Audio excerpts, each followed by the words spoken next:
Hello बच्चों। तो इस सवाल में बोला है a composite rod of uniform cross section has copper and aluminium sections of the same length in good thermal contact. The ends of the rod which is well lagged are maintained at 100 degree Celsius and 0 degree Celsius as shown in the diagram. The thermal conductivity of copper is twice of that of aluminium.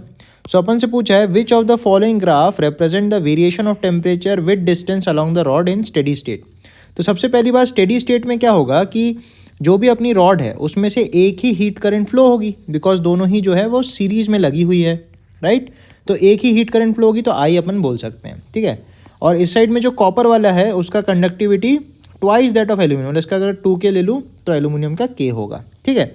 Area दोनों का same दिख रहा है, length दोनों की same है, तो ऐसा अपन लिख सकते हैं, राइट.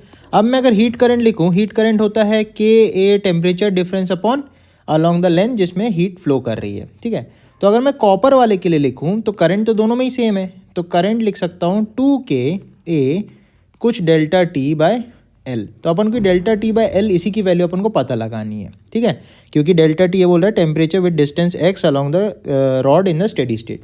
अच्छा, ये डेल्टा T बाय x जो होगा एक्चुअली ना, या जो भी L अपन लेंगे, ये अपने ग्राफ का स्लोप बताएगा हमें, राइट. क्योंकि वाई एक्सिस में आप देखो टेम्परेचर है, एक्स एक्सिस में डिस्टेंस है, तो टेम्परेचर अपॉन डिस्टेंस का रेशियो जो होगा वो स्लोप ऑफ द ग्राफ होगा अपना, ठीक है.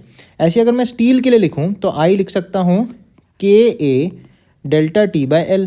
अब देखो आई दोनों का तो सेम है ना, ठीक है, तो अपन डेल्टा T को क्या लिख सकते हैं, डेल्टा T बाय L जो है that is inversely proportional to area भी दोनों का सेम है, तो बेसिकली वो डिपेंड कर रहा है कंडक्टिविटी पे, तो 1 अपॉन कंडक्टिविटी. अब आप देखो कि जिसकी कंडक्टिविटी ज़्यादा उसका स्लोप कम होना चाहिए.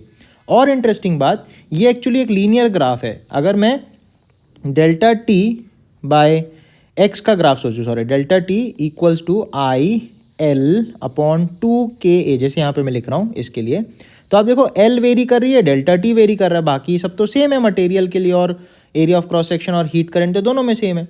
तो delta T is proportional to heat current, इसका मतलब Y is proportional to X, मतलब एक स्ट्रेट लाइन ग्राफ बनेगा, है कि नहीं. और अपन को यहाँ से मिल रहा है कि स्लोप उसका ज़्यादा होगा जिसका K कम होगा, मतलब एल्यूमिनियम के केस में स्लोप अपन को कम मिलेगी और कॉपर के केस में अपन को स्लोप जो है वो ज़्यादा मिलेगी.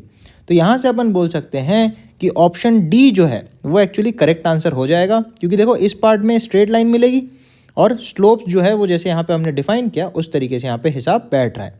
तो इस क्वेश्चन का करेक्ट आंसर हो जाएगा ऑप्शन D.